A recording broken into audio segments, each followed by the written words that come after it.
अस्सलाम वालेकुम viewer, welcome to back another videos. तो आज जो हम बात करने जा रहे हैं वो है दो सेंसरों के बारे में। जैसे कि पिछली वीडियो में मैंने क्रैंक सेंसर और टीपी सेंसर के बारे में बताया था, तो आज जो हम बात करेंगे वो है मैप सेंसर और टीपी सेंसर के बारे में। मैप सेंसर और टीपी सेंसर क्या काम करता है, इंजन में इनका क्या किरदार है, ये किस तरीके से इसी को ऑपरेट करते हैं। तो पहले हम बात करते हैं मैप सेंसर की। मैप सेंसर क्या करता है? मैप सेंसर का पूरा नाम है मैनीफोल्ड एब्सोल्यूट प्रेशर सेंसर। इसकी जगह पे मैप सेंसर भी इस्तेमाल हो सकता है। इसका पूरा नाम है मास एयर फ्लो सेंसर। तो ये जो दो सेंसर हैं, ये इंजन में जो हवा जा रही होती है, इंजन जो एयर सक कर रहा होता है, ये उसके बारे में इसी को बताता है। तो बेसिकली ये इंजन के एयर को मेंटेन करता है। तो जैसे ही इंजन की थ्रॉटल मूव करती है, इंजन को ईसीयू को सिग्नल मिलता है कि इस वक्त इंजन में इतनी हवा जा रही है। तो उसी हिसाब से मैंने फ्यूल ऑपरेट करना है इंजेक्टर को।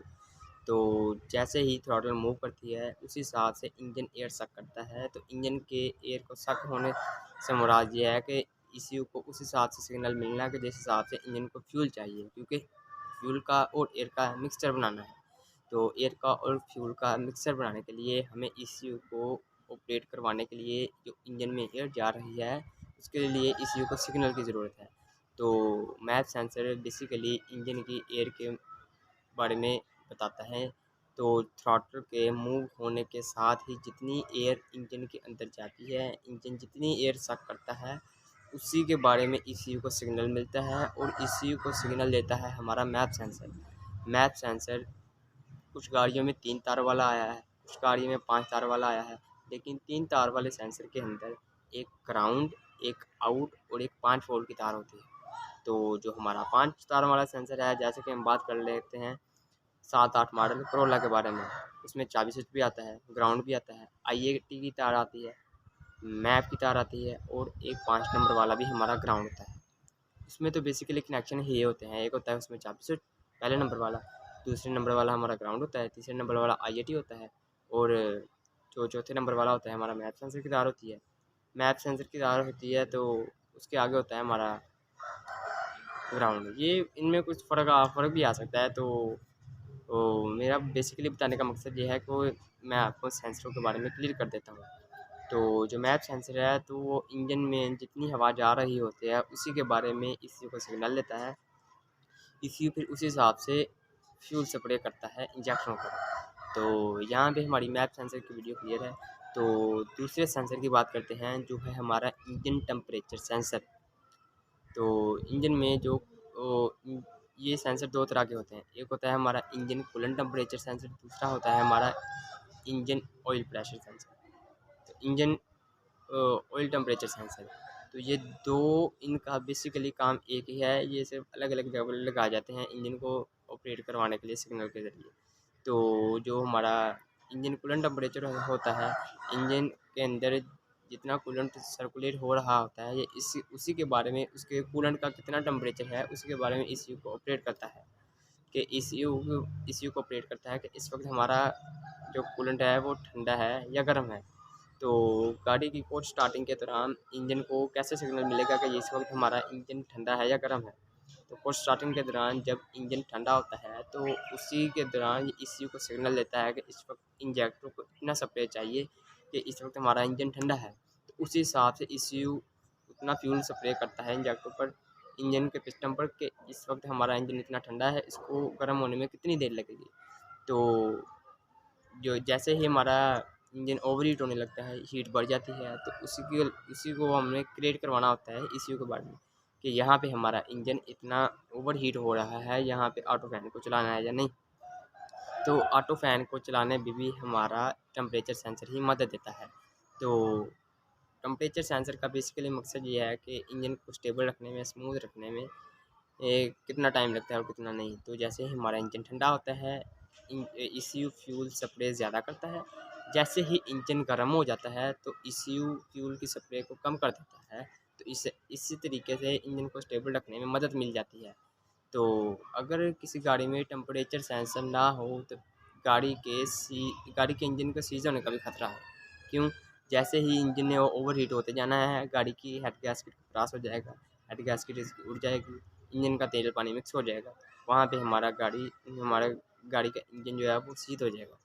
तो जो हमारा ऑयल टेम्परेचर सेंसर है, बेसिकली वो भी यही काम करता है कि जो ऑयल टेम्परेचर सेंसर है उसने इंजन के ऑयल के टेम्परेचर को बताना होता है। तो ये जो हमारा कूलेंट टेम्परेचर है, इसमें एक सिग्नल आता है और दूसरा जाता है। जिस गाड़ियों में अप मॉडल में करोला में एक इश्यू से सिग्नल आता ही होता है, किट को जो रेडिएटर के साथ ही किट लगी होती है ऑटो फैन वाली, उसमें एक सिग्नल आता ही रहता है ग्राउंड का। तो जैसे ही वो कट करता है, सिग्नल उसका कट हो जाता है, तो उसमें ग्राउंड आना बंद हो जाता है, जो किट होती है वो ऑटो फैन को चला देती है। तो वो जो ग्राउंड होता है वो ईसीयू बंद करवाता है उस ग्राउंड को, वो डायरेक्ट ईसीयू से आ रही होती है। तो यही काम टेम्परेचर सेंसर करता है। लेकिन कुछ गाड़ियों में ऐसा होता है कि एक सिग्नल उसमें आ रहा होता है टेम्परेचर सेंसर में, तो दूसरा जो सिग्नल होता है वो जैसे ही हमारी गाड़ी ओवर हीट होने लगती है तो वो टेम्परेचर सेंसर एक सिग्नल आउट निकाल देता है कंप्यूटर की तरफ। तो कंप्यूटर जो होता है वो वापस रेडिएटर के जो सेंसर है पंखे को चलाने के लिए या रिले में जाता है सिग्नल, तो जो रिले में जाता है रिले फिर आउट निकालती है ऑटो फैन की तरफ। इसी तरीके से हमारे ऑटो फैन भी चलते हैं। तो जो टेम्परेचर सेंसर का काम है बेसिकली इंजन को स्टेबल स्मूथ और स्टार्टिंग के दौरान सही ऑपरेट कराना। तो जैसे ही इंजन ठंडा होता है ये फ्यूल सप्लाई ज़्यादा करवाता है, इंजन को गर्म होने में मदद मिल जाती है। तो जैसे ही इंजन हमारा गर्म होता है, गाड़ी के ओवर हीट होने का ख़तरा होता है, तो ये ECU को सिग्नल देता है, वहाँ पे हमारा ECU फ़ैन को चला देता है, जिससे हमारे थर्मोस्टेट वाल्व खुल जाता है। थर्मोस्टेट वाल्व के खुलने से पानी सर्कुलेट होना शुरू कर देता है। तो इससे ये पूरी लाइन में सर्कुलेट होने में हमारे गाड़ी के 3 हिस्से साफ़ होने चाहिए। एक हमारा रेडिएटर, एक हमारा थर्मोस्टेट वाल्व ठीक होना चाहिए, दूसरा हमारा टेम्परेचर सेंसर ठीक होना चाहिए, जिसके ज़रिए हमारा इंजन की सर्कुलेट बिल्कुल ठीक हो। बाज़ दफ़ा ऐसा होता है कि किसी गाड़ी में पानी पूरा नहीं होता, पानी कम होता है, तो गाड़ी के जो ऑटो फैन है वो अजीब तरीके से चलते हैं, या पहले चलते रह जाते हैं या बाद में चलते हैं। तो ये इतना मसला नहीं होता। तो इसका बेसिकली इसकी परफॉर्मेंस यही है, इंजन इंजन में कूलेंट पूरा हो, उसका रेडिएटर साफ़ हो, उसका थर्मोस्टेट वाल्व जो है वो भी ठीक हो, तो इंजन हमारा सही तरीके से ऑपरेट करता रहेगा, इंजन के सीज होने को भी खतरा कोई नहीं रहेगा। तो इसी पे हमारी बात क्लियर होती है कि हमारा मैप सेंसर क्या काम करता है। मैप सेंसर जो है हमारा, वो इंजन में जितनी एयर हो जा रही होती है, जैसे हमारी बटरफ्लाई मूव करती है, बटरफ्लाई जो है वो मूव करने के साथ साथ हमारे इंजेक्टर की पल्स बढ़ती है।